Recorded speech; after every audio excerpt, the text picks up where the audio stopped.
No matter if you've just got FIFA or if you've had it since day one, there's nothing better than a nice long-term FIFA Career Mode save. I found 4 of my favourite teams, and I think you should give at least one of these a go on FIFA 23. There's no need to waste time, we're going to get straight into the first team. Sheffield United have the potential to be a super fun long-term save. As Championship managers aren't actually in the game, one fun starting point could be retiring the Blades legend Billy Sharp. If you're not sure how to do that, I'll show you in the background of this video. But looking at their squad, John Fleck, Ollie Norwood and Norwood Berge are all Premier League potential worthy trio in midfield. Anel Ahmedhodžić has the potential to be one of the best centre-backs in the world, so there's a huge amount of potential for this Yorkshire club. Something that I find super interesting about Sheffield United is that they have the best record of producing national team players in the country. The same amount of players in the England squad have come from the Sheffield United academy as have come from the Man United, the Arsenal and the Spurs academies combined. Even better, because of their spell in the top division, the Premier League, Sheffield United also have a real stadium and they also have a bunch of real player faces in the game. If you can keep pumping money into your Yorkshire-based academy, you can see if you can bring the Steel City back to the top. Returning to the Premier League is just the beginning. Why don't you see if you can give Sheffield United their first ever European experience by qualifying via the league? It's going to be a really cool challenge, it's going to be quite long term, and hopefully you give this one a go. Before we get on to the second team, I really would appreciate if you could consider subscribing and liking the video. Make sure you suggest any save ideas you've got in the comments below. Anyway, let's get on to Team 2. The VARBERG Bulls, it looks like it says boys, but it is actually Bulls, is a team you might be wondering why I would recommend. They're a fairly average team, they're from a tiny town in the Allsvenskan. It's simply the fact that there's 2 super fun ways of playing with VARBERG. You can go for a foreign player rebuild, or you can go for free agents only. Both are realistic because in real life, VARBERG does a combination of the 2 every single season. The team is based on the west coast of Sweden, but the biggest nearby cities are mainly in Norway and Denmark. You can rebuild your club using very cheap foreign talents from Scandinavia, but the cool thing about VARBERG is that they actually really love to sign South African talents as well. They've had some really good young talents in recent years. For example, Tashreeq Matthews and Luke Leroux both are South African and both had huge potential while playing for VARBERG. Filling your academy with players from Sweden, Norway, Denmark and South Africa can give you a fun twist while playing a tiny nation with a tiny club in a tiny city. I think they make a really good hopping off point or a starting point if you want to do a journeyman career or go to a bigger and more impressive team and league combination. If you'd prefer more of a challenge while playing as VARBERG, they're also good for a free agent only save. If you'd prefer to keep things fully Swedish, you could even go for an only Swedish free agents and see how far you can progress. That'd be super tough, it'd be super long term, but I think also really fun.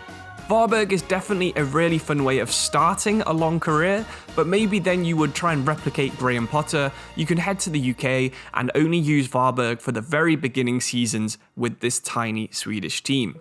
Cool for a journeyman career, I struggled to do it long term for more than 3 or 4 seasons, but that's the whole point of moving job. Next up we have a team that's just been re-added to FIFA 23.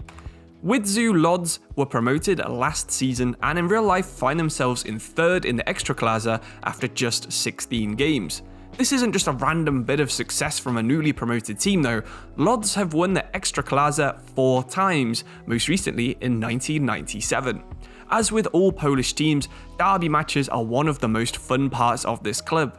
Lodz contests the Derby of Poland with Legia Warsaw thanks to the consistent title battles of the 80s and 90s. This is even better in game because Legia Warsaw have been the dominant force in Polish football for years. While rivals Legia have won 5 of the last 7 titles, Lodz would be spending 8 years in a row in the 2nd division. Last year was a poor start for Legia Warsaw and it opened the door for changing of the guard. They didn't win the title and it looks like Lodz could be one of the teams to take advantage. The long-term goal of the save is to try and develop this promoted team, try to overtake your rivals and eventually battle for titles as they're trying to do in real life. If you can do this in a single season, then great, but this is a team you can spend years and years building up to try and be the very best club Poland has ever seen, and maybe even try and challenge in Europe, as teams in similar sized leagues like Young Boys in Switzerland have done recently. If you can get a team full of players who are around 70 to 75 rating, there's no reason you can't make it to the group stages of basically any competition in Europe. Okay, so now it's time for the last team that we're going to talk about in this video. They're technically based in Africa, but we're going to be talking about Spanish side Tenerife. So Tenerife are technically based in Africa, but the Spanish side Tenerife plays in the second division of Spain. Their location allows you to do some really fun African related things. With their proximity to Morocco, you could bring through a new generation, a golden generation if you want, of Moroccans, and then manage their new national team on FIFA 23.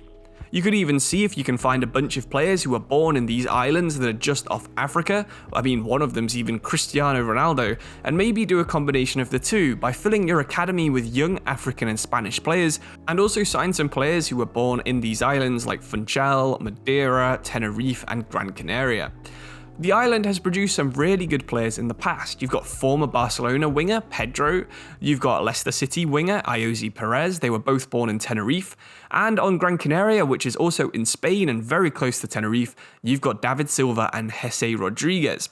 Gran Canaria is also home to their rival team Las Palmas, so you'll be overcoming your island neighbours, and that should definitely be your first goal. You're both in the second division, so they're one of the better teams in the league. You'll have to improve if you want to try and beat them twice in a season.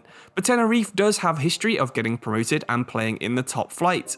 They've been promoted to the top tier in 4 different occasions, including being there for 10 years between 1989 and 1999.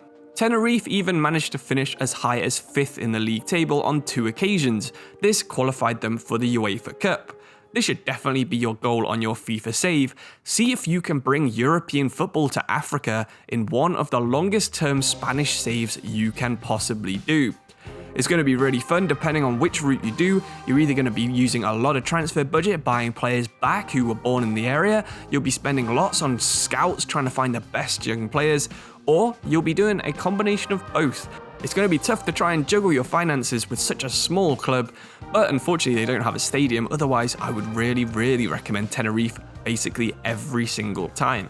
So that's the end of today's video. Like I said at the middle, if you've got any suggestions for teams that you think are super cool long-term ones, then please do let me know. I made a similar video last year like this, where I did talk about some of the teams that were good on FIFA 22. I'll put that as a card at the top of the video if you're not interested in any of the 4 I've talked about already. But thank you all for watching. Make sure you like the video, subscribe if you want to see more like this, and I'll see you soon for another video. Thank you for watching. I'll see you soon. Cheers and goodbye.